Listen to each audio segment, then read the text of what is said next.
Arm there. Very dark. Oh, it changed. Okay. It's now crooked. See if I can get it straight. That looks nicer.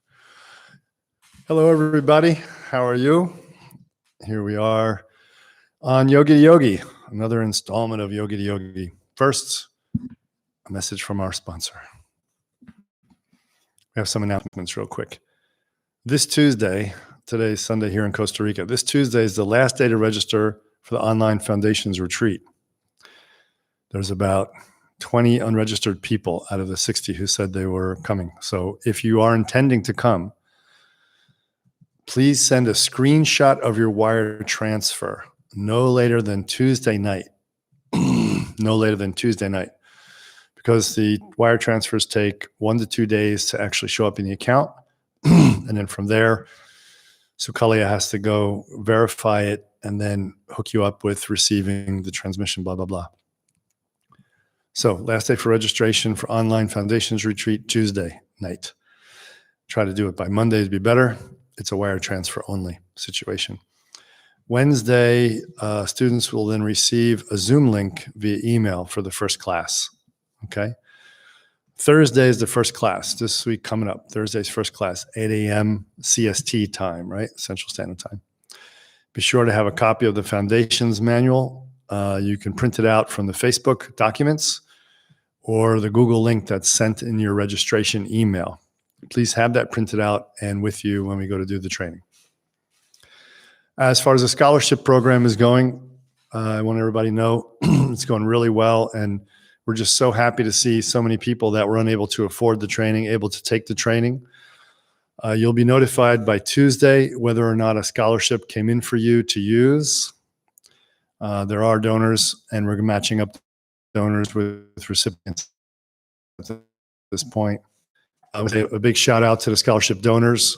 You've been very generous. It's really wonderful that you're helping so many people get to the teachings. A sincere thank to those of you who've donated. It's just wonderful. We still have about 10 people on the list. There was a huge list of people who wanted scholarships who are claiming financial hardship. 10 people still saying they're hoping to receive financial support. So if you'd like to sponsor someone and you haven't, or even partially sponsor them, some people said I can do a half sponsorship, things like that. And we match them up with another half and get someone else into the training. Please contact us. And please, everybody understand that Sukali and I are also giving over $1,000 of free scholarship ourselves. We're donating that ourselves in the course too. So yes, we're part of it as well. Okay, those are important announcements. Now let's proceed to the Yogi to Yogi for today. Okay? And we'll go in order of questions that came in. Hi, everybody. I see you all logged in here now, which is lovely. Okay. David Bishop from Norway, could you give some general guidelines for a couple who wish to practice together spiritually, but are not going to be able to do the mirror consort path together? Thank you. Okay. So general guidelines for spirit. Now, I'm confused about this, David. I'm sorry to say. When you guys write in your questions, I got to be super explicit. You got to read them back to yourselves and see, can this be misinterpreted or interpreted a different way? So could you get the right answer? So maybe, David, look like you're online right now. You might want to refine that real fast and send it through to the chat line. Because what I'm getting from it is you're not going to be able to do mirror consort practice. Are you asking about a romantic practice? A practice of divinizing romance, or are you asking about how to practice together as couples that live together, but that aren't going to do mirror consort path? So I'll tell you what, I'll give you a chance to type that back in and send it while I go to its second question. We'll come back to you, okay? Because you were first there. Did you just send something in? Yeah, no, okay. Some silly thing just popped up. Okay, Elodie. What is the relationship between the energy body and the progression throughout stages? So Elodie, there is a big relationship between the energy body and progression through the stages, and it's a part of the 12-stage view book that I'm writing, and it will occur other places as well, like in the Kundalini book as well. So what are these relationships? Well, to go into it in detail would take a hell of a lot of time. So we can't really go into it, but what is the relationship is that fundamentally the energy body must have true change a true expansion of its capacity and its ability to generate energy, et cetera, at each of the stages, right? For sure.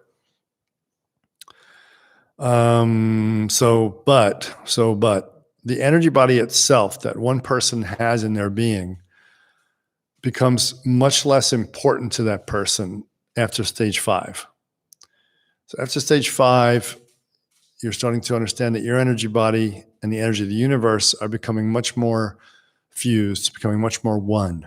So it becomes a lot less important to like maintain your little package of energy, and not to maintain it, but to try to produce more. So we don't really become Shiva by producing more energy. That's what people think. That's a huge mistake. We don't become more of Shiva by trying to produce more energy of Kundalini or breathing or subtle energies. We don't become more of Shiva by producing more of something. We become Shiva by letting go of more of things, right? So when we practice energy body practices that start occurring and becoming useful to us in the beginnings, very nascent beginnings in stage 3, by stage 5, they're really important to us. We start to do those practices. They are to lead us to dissolving and resolving our discursive mind into that sea of energy, which then can dissolve into that spaciousness, realizing its oneness with that spaciousness. That's what the purpose of the energy practice is, and this relates to the energy body. So as we move from stage 2 to 3, the energy body has its first opportunity to really wake up. Why? Because we're relaxing. As we relax and self-accept in stage 3 and come off the hard repression and control of stage 2, the nadis relax. Our mind and our nadis are very closely related. The mind flows through the nadis. So the nadis relax, mind relaxes, and then so-called spiritual energies start to show up for the first time because of this relaxation. So there we often say that the energy body can first arise for the very first time in stage 3. And you can have beginning energy experiences. But sometimes people read this as full-on Kundalini, which it isn't. It's just the beginnings, just like little movements of the energy as it starts to open up because of relaxation of the channels. In stage 4, as you follow the insights, as your energy moves more, it stimulates your mind more to follow those insights that show where the energy came from. This isn't conscious in your mind in stage 4, but it's what's happening. And your external environment is starting to show up to you as a live player in the game. So your awareness, energy, and your situation become very more important to you at this point. This is your energy body again, going through another stage of evolution or expansion or adaptation, however you want to call it, from stage 3 to stage 4, and following the bidirectionality of the channels into the environment a little bit. Now, many people are going through stage 4 and don't know that that's what's happening in the subtle body. But that's what's happening. So you're asking about it, so I'm telling you. And then in 5, we begin to really learn how to draw that really deep energy from the environment into our experience. And you can see it as light and so forth, but it also is just how we talk to our neighbors, just how we talk to our friends, just how we relate to our lover. All that is environmental energy, how we get involved with food production, how we get involved with our own nutrition and maintaining our body's health and ecology and issues, possibly. All these become ways that feed us or ways that block us and take us down and become energy drains, energy leaks. Okay, so 5 is where we start to move like that. And we're doing more powerful direct energy body exercises because in 5, this is what you really should be doing. You have the proper view now established in 2, 3, and 4. And in 5, you're practicing much more things like the Kriya Yogas and the Bandhas and the long kumbhaks and Mahakumbhaka, inner fire, and all this wonderful alchemical transformational stuff that's based on an energy body. In 6, you take a huge chill pill and you just let go and relax. All that energy now should be like pushing you. And the way we see it is stages 1, 2, 3, 4, and 5 are the rocket ship blasting off to Earth, the rocket ship of your spiritual body blasting off Earth. And when that first stage falls away, that first stage of the rocket ship that has all that fuel, all that extra weight, all that heaviness and needs so much attention and energy and is so dangerous because it can blow up. The analogy is pretty good in this one.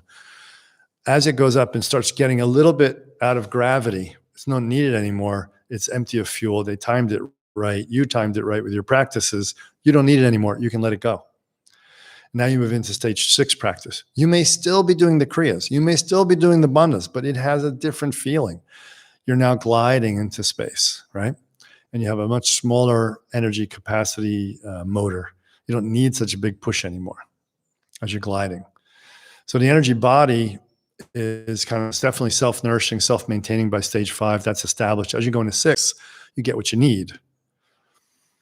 And then as you go into 6, your energy body is propelling this expansion, but naturally it's opening and expanding through devotion, surrender. And then eventually moves into 7. And then you really, in 7, if it's a real strong 7 hit, you don't really care much at all about the energy body. It just disappears from your mind. You're more in the spaciousness of your essence, not so concerned with the Shakti. And you want to stabilize that spaciousness. So the energy body is just there doing its thing. And it's becoming recognized as spaciousness. And spaciousness is being recognized as energy. This initial insight that we had in stage 3, it comes to full fruition in 7, and we relax. We really relax.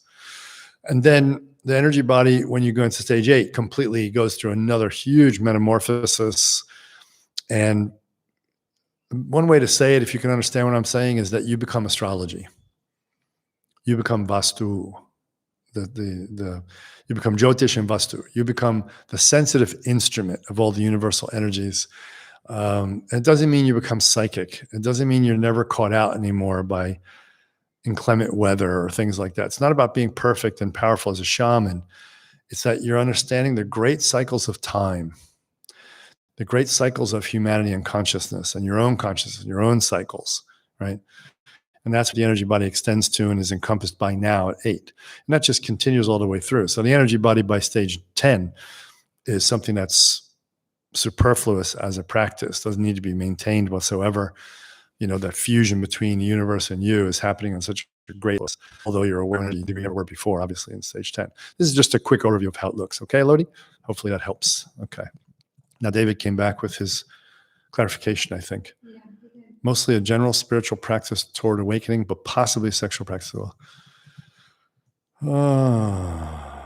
You know, David, I really don't know how to answer that outside the context of mirror consorts, because as soon as we start saying, what can I do with my partner spiritually? It's mirror consorts, even if it's the preliminary work with it. Oh, I know you're not going to like that answer, and I'm so bummed out because you're such a sweet guy, and I hate to leave you without an answer that will satisfy you more. But that's where, okay, I would do the preliminaries then. Like, do we understand our Enneagram number, and do we understand the Enneagram of relating? Enneagram of relating is really good foundational training for mirror consorts. So we can really see each other's closed symbols, and maybe even treasury of worm as we dialogue with each other and go very deep into that. So we become real practice partners for each other. And we can become that partner who will keep it real for each other, who call it out. Check when we're not in second attention. Check when we're caught up in emotions, caught up in an emotional drama, in a story, in some gossip, in anything like this, you know? So I think that's where our partner is invaluable to us all the way through the path of mirror consorts, right up until rainbow body. And that can be started right away by anybody, romantically or not romantically. So I think the communication level is really important, but being that caring but watchful eye for each other, for getting caught in our own patterns of samsara, I think is one of the greatest benefits of having a consort on the path. Practicing at the same time together is often sweet, I think, as well. It's also practical too, because someone's not banging around the dishes, washing the dishes while someone's trying to sit and meditate. So that's kind of nice. It brings a stillness together that you can both slip into together. So like that, I think if you look at the basic training of presence, and real time that we teach in some of the different trainings that we give, and you understand how to cultivate present moment awareness, second attention, how to be there for each other as reflective mirrors for when we seem to be getting stuck, or, you know, just checking in sweetly with each other. This is the greatest practice that can be done, I think, actually. There's, you know, nothing else I can say about staring into each other's eyes or doing kriyas together. It's all advanced stuff and not really necessary for highest awakening of mirror consort anyway. But you could do sounding, and it's beyond the scope of this yogi talk to explain it, but here's a simple way to look at it. You sit in front of each other and you look into each other's eyes, and you pick a vowel sound. Ooh, ah, ee, oh, whatever you want to do. And you make that sound with a beautiful singing voice, and you try to match each other's resonance, right? So it's not in dissonance, but it's in resonance and harmony. And then you bring your mouths close enough to each other where the sound is, the waves are hitting each other perfectly and they're perfectly matching. And what you do then is you try to let go of any sense of your own individuality producing that sound. And you try to join into the other person's sound and yours as one. Then you go from there to trying to let go that there's any origin for the sound at all. This might take a long breath, so maybe without training, this is difficult. But this is one of the Kriya practices that we do in the Mirror Consort training. Sounds kind of new agey, but it isn't. It's really powerful and can really attune us on a level that is so much deeper than the psychology, so much deeper than the personal image and story, and yet affects all that psychology, personal image and story, and brings it into a deeper place of communion with essence. So give that a shot. Okay. All right. All the best, my friend. Kendra, does Trikonasana Yoga have any practice guidelines for women related to their cycle and menstruation? Recently, there was someone who wrote to me from Australia saying that they're very into the women's mysteries, and two people actually from Australia, two women, saying that they want a woman teacher, a female teacher, because they really want to know what is the female way of practice? What is the female path? And is it different? So I want to answer that first as a way of talking about this briefly, because honestly, once you're into a certain level of the practice, there really is no difference. The mind of a woman and the mind of a man are not really different. They function the same way. Content may be different. Inborn generalized quality may be different, no doubt. Samskaras held in that mind from 10,000 years of misogyny may be different, no doubt. But the Dharma mind and the function, mind function that arises, these are understood very clearly and are exactly the same in men and women. And maybe men and women progress through the stages at different rates. Maybe they need different aspects of the practices, possibly, but the practices are still the same, stages are still the same, right? So let me start by saying that, because I really don't agree with the fact or the idea that people put out. A lot of teachers now are saying, and they're good teachers, I like them, friends of mine, that there's a difference in the women's path and the men's path. And I think in the beginning, maybe, especially when it comes around to practices like stopping the menstruation. Of course, men don't need to do it because they don't have menstruation. Yes, obviously, these are different and so on. And when children come into it, that creates another whole difference because it pulls on the physiology in a whole different way to be producing milk all the time, as it pulls on the physiology a whole different way to producing a fertile environment in the uterus every month, which isn't needed if you're not having babies. So I think fundamentally, dealing with the physicality of being a woman is an important part of the path that has specific requirements that are different than the men's, and men have their own specific requirements. That part's different. But that's the medical, the spiritual medical aspect of the path, and that should be different because we have different gender. But then when we talk about the core dynamics of spirituality and spiritual practice and liberation, it's the same. There's no difference at all. Now, what is the relationship between the energy body and the progression through a stage? That was Lodi, sorry. Does TMY have any practice guidelines for women related to their cycle and menstruation? Yeah, so some of the guidelines are when you're in your heaviest part of for some people that are kind of tired and depleted, I would stop practice as soon as it first hits. I would stop all physical practices, all heavy Kriya yoga, all transformational alchemy stuff as soon as it hits. And I would go into a deep contemplative mode of trying to relax, read poetry. It sounds kind of like kitsch, but it's not. I mean, it's like you want to go with what's happening, right? And use that to work your stage 6, even if you're not in stage 6. Work your stage 6 surrender. Let it really open up. Let it really, begin to open for you. And feel what that's like to go along with the natural body process. You can also do things like seeing the blood coming out as feeding the hell realm beings and the hungry ghost realm beings that you're attached to, that you want to give to end, that you want to give them nourishment to end the karmas that they're exerting on you. If you have an old world view of tantric yoga practice, if you think that's mythological and weird, and those things are only archetypes, then of course don't do that practice. But that's up to you and your view. So I think it's about relaxing and going in. And when I see things like women saying it's male chauvinism and male, misogyny to say that women should go in and relax. I think we want to be able to do yoga in our period. We want to be able to run marathons in our period. It's it's not natural wisdom. It's not the natural wisdom of Tantric Ayurveda or of traditional Taoist medicine because it's not smart, you know.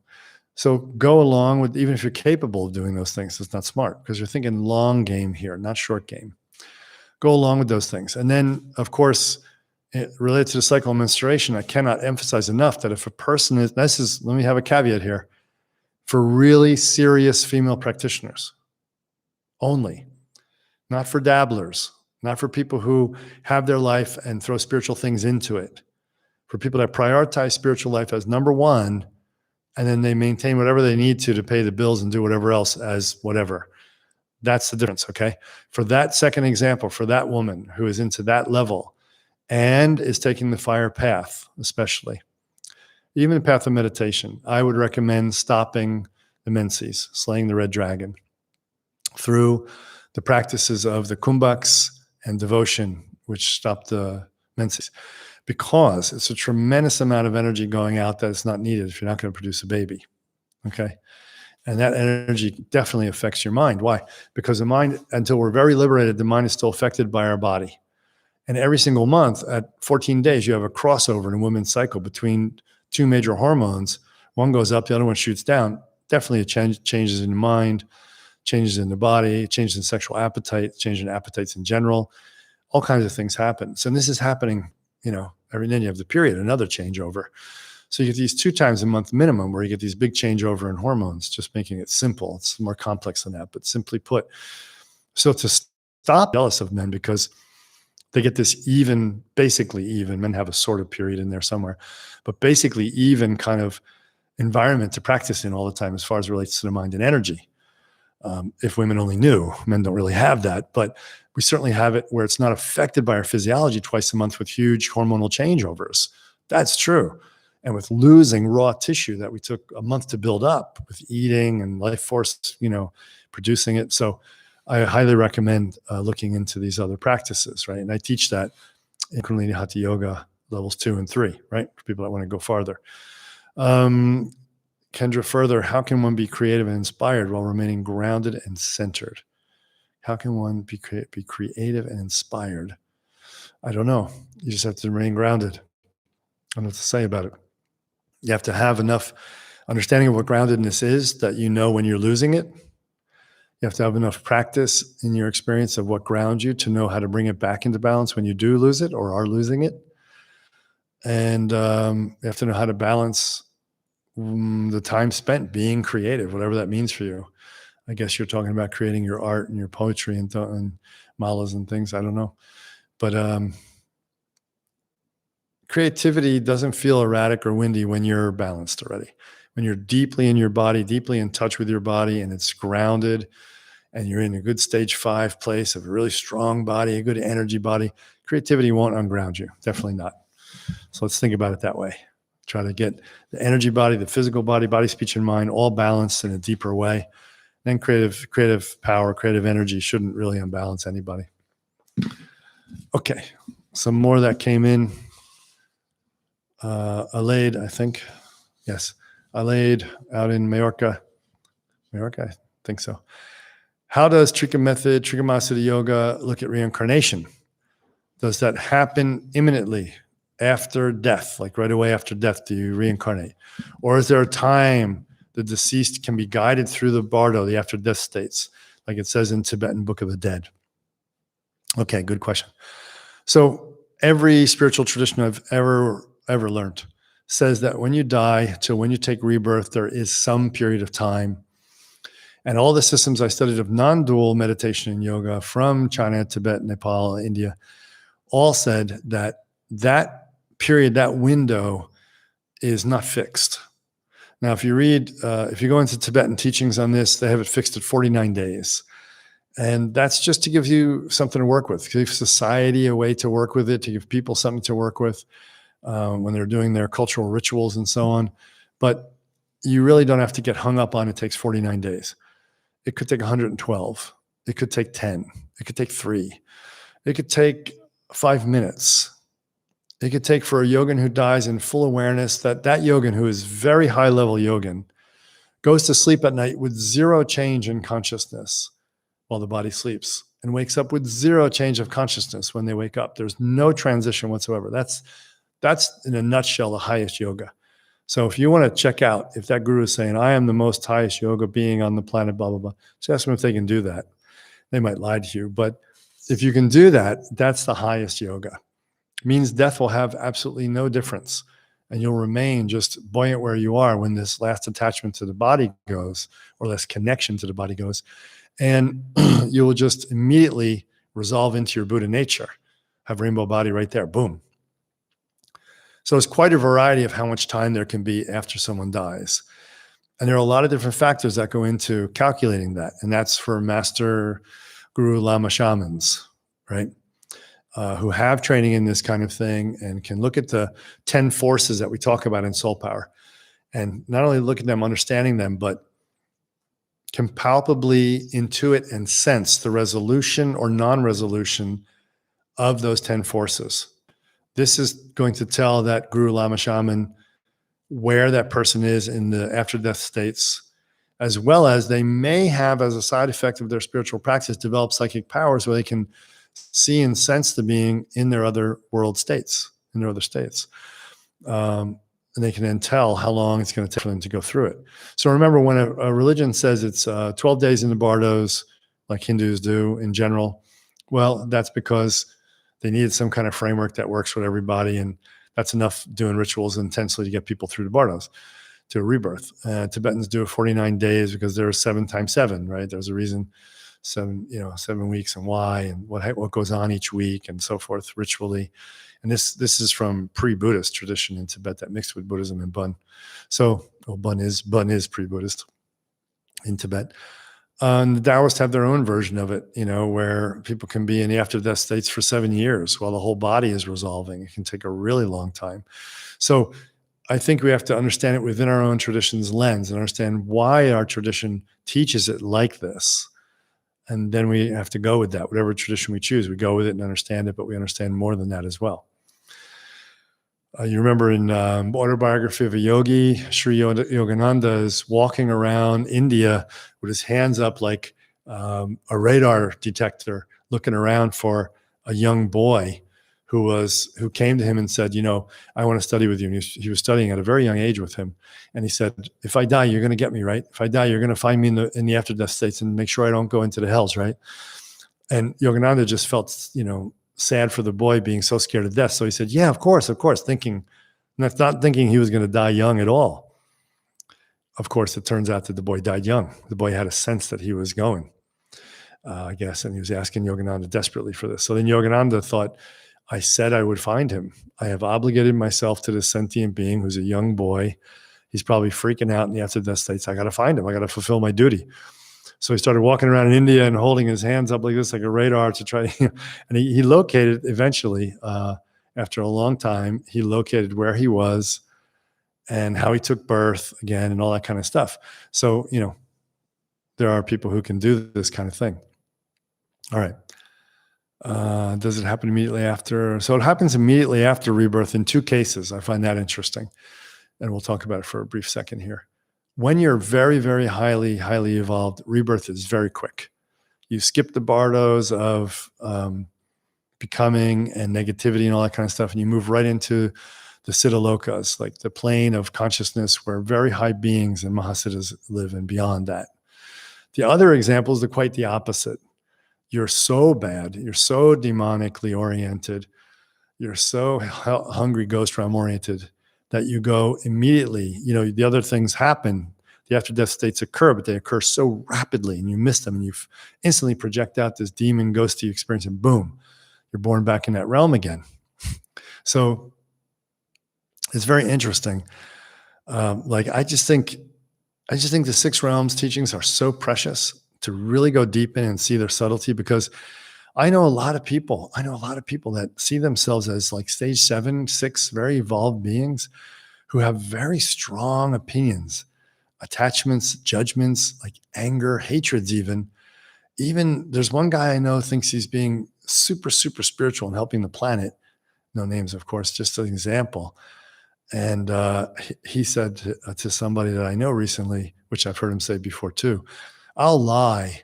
I'll lie and I'll hurt people if I think it's the best thing for everybody. Like I'll lie about someone's history or something if I think it's better for everybody around.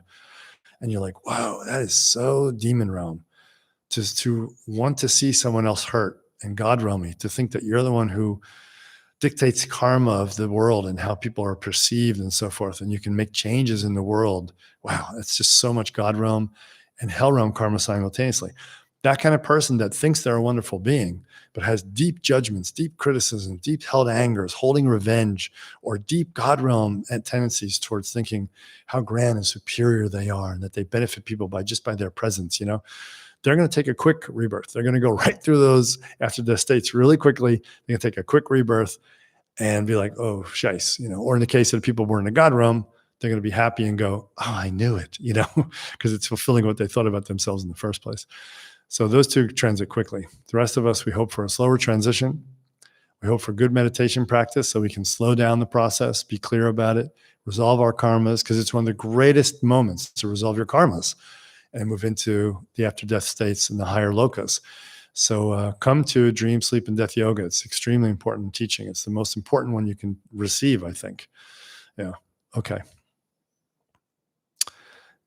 Allayed still. Is there a similar teaching in Trikamasa Yoga to the Tonglen teachings or practice actually in Tibetan Buddhism? You do it from Pema Chodron's, as you mentioned. Tonglen, for people not familiar with it, in Tibetan Buddhism, is a good practice that lay people are given to resolve karmas of some